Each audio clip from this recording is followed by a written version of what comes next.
Kenny's going to have to save a lot of his bullets on Alex Pereira and Israel Adesanya for later in the week. You don't, though. So I want to talk to you about this main event, because when these two fought last year with a Madison Square Garden backdrop, I don't know if it was reflective in the pay-per-view numbers, but I just cannot remember fan excitement on that level, right? I just think fans were so excited, given the kickboxing history, to see these guys in MMA. And now, given the way that fight played out with a Miami backdrop now, I just think it's the perfect setting for this rematch. And I want to know what you think about all of that, and what you think ultimately is going to happen this weekend at Miami Gate Arena. Yeah, look, man, this is crazy stuff. But I think, look, I give Izzy all the credit in the world, man, coming back. I mean, you know, he's lost 3 times to the guy, won in MMA, twice in kickboxing. I think he should have taken a little more time off. You know, I think it's hard to come back that short of time, because it wasn't like he didn't take any damage. This guy hits like a freight train, man. So what was the fight, 4 months ago? Maybe something like that? November. Yeah, so that's a pretty quick turnaround. But, you know, remember in the first fight he had, you know, Alex rocked in the first round too. So I don't know, man. It's like whoever gets there first is going to win. But I think it's hard. We saw it with Usman and Leon Edwards. It's not easy to come back and win those fights. So I'm going to have to go with Alex on this one. And he certainly has the power. He looks like a complete monster. He looks like he's dialed in constantly. but he's a scary right dude. About man. That. Oh, yeah. man. I mean, if Izzy doesn't. It's so risky to stand up with him, because his power it's beyond normal power. You know, I mean, that guy's got bricks in his hand, and that's a great quality to have. Obviously, the wrestling looked horrendous with the jiu-jitsu, so I think it's easier to try to tighten that up in 4 months than it is to get your chin back to normal. So I don't know. It's a risky move, but we'll see. I think Alex takes it again. I think he's got this guy's number, and sometimes that's all it takes. Ray, how do you break down the Gilbert Burns and Jorge Masvidal fight? Man, I'll tell you, you know, again, I think, look, Jorge was always one of my favorite fighters. I mean, he just had a promotion, right? Didn't he just promote kickbox? I see him on Rogan. It just doesn't look like it looks like he's doing some PR. He's got a lot of things on his plate. You know, he's made some money. You know, he's in a different spot than he was when he was coming up. I don't know if he's as hungry as he was. I think, again, he was always one of my favorite fighters. I love the way the guy fights, but I think Burns is going to take this, because it's just, from the outside, and I have no idea, it just doesn't look like he's dialed in. And I mean, that was a big promotion he put on. Whether he was there, he wasn't there, that's a lot of responsibility, unless he delegated that whole thing to somebody, which he probably did. But it's still taxing on your brain when you should be focused on just fighting. And, you know, me, I like to just 8 weeks, leave everything out. Don't go to the freaking hockey game. Yeah, just concentrate on the fighting. There's plenty of time for everything else. So it depends on where he's at. He's a born natural fighter. He'll always have that going for him, but you still got to put the work in at this level. And I hope he did. But the way I just feel like by looking at him,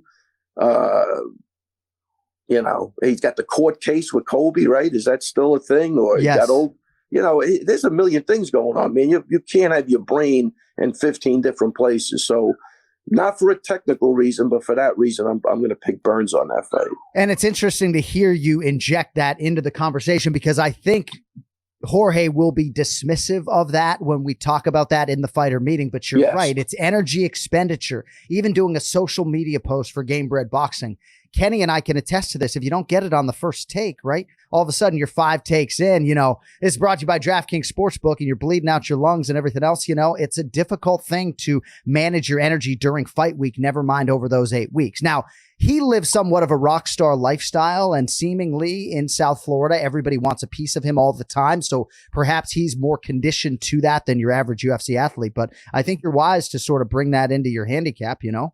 Yeah, I mean, look, he's a natural born fighter, but that's a kid that I believe came from nothing. You know what I mean? And then when you have something has to change, man. It's hard to keep that focus and that desire and that, you know, just to get in the gym and grind it out every day. And sometimes your brain is saying it, but and you might believe it, but people around you might go, you're not doing what you used to do. You know what I mean? It's just, I've dealt with a lot of fighters. I hear a lot of things, and sometimes you just try to get them through it and agree with them, but it's just not the case. So I hope I'm wrong, but I don't know. We'll see. I'm going to pick Gilbert Burns in that. I think he's just been looking better and better, and his confidence is boosted all time high. Even his fight with Khamzat was a great fight.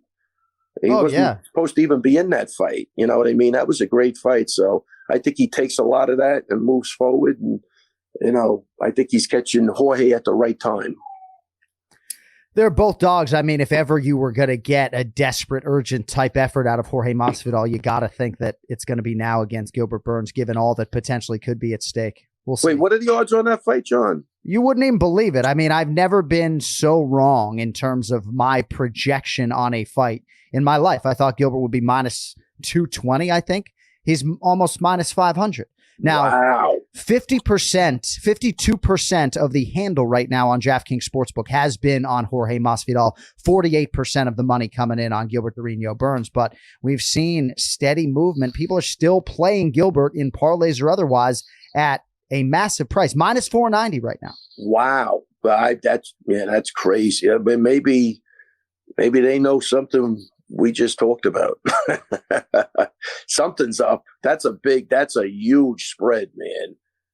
Well, we've seen Gilbert manhandle guys, most recently Neil Magny. We've also heard Gilbert verbally talk about getting back to his Brazilian Jiu-Jitsu roots and try to make this almost a tournament style fight, Kenny, right? If you're Gilbert Burns, like, I know Jorge Masvidal is a Brazilian Jiu-Jitsu black belt, but I don't know that you want to, fuck around and find out on the feet necessarily, even though you could beat him in a kickboxing setting. Like, if you're Gilbert Burns, Kenny, don't you maybe approach this as a tournament style fight? Like, try to take the dude down and choke him out? Like, what are we doing here? Yeah, I would think so. I think so. I mean, that's going to be his easiest path to victory, right? No question about it. Can he do that? I don't know. It's going to be interesting. I think that's going to be the key for him for sure. All right, a couple other things I would like to get to with the great Raymond Peter Longo.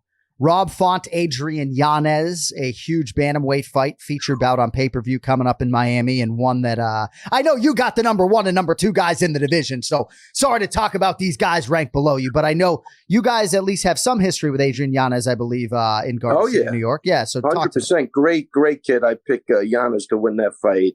I'm going to say by TKO.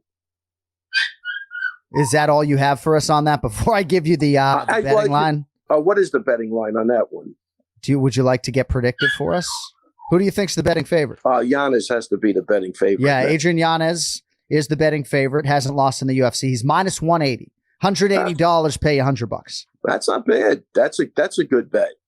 I like Yanez, man. He's a great kid, young kid, really great hands. I don't know. He's going to be tough to stop. I'll be honest with you. Font's got a great jab. He's got great boxing. It's definitely going to be a great fight. I'm really looking forward to that fight. It's just, I think youth over age is going to be the problem with this one. That's just a young Yanez. If you don't jump on him from the beginning, he just gets better and better as the fight goes on. He always seems to maybe, as he's getting a read on you in the first round, take some punishment. But man, when he comes back, He's got great killer instinct. He's precise with his punching. He's not letting you off the hook.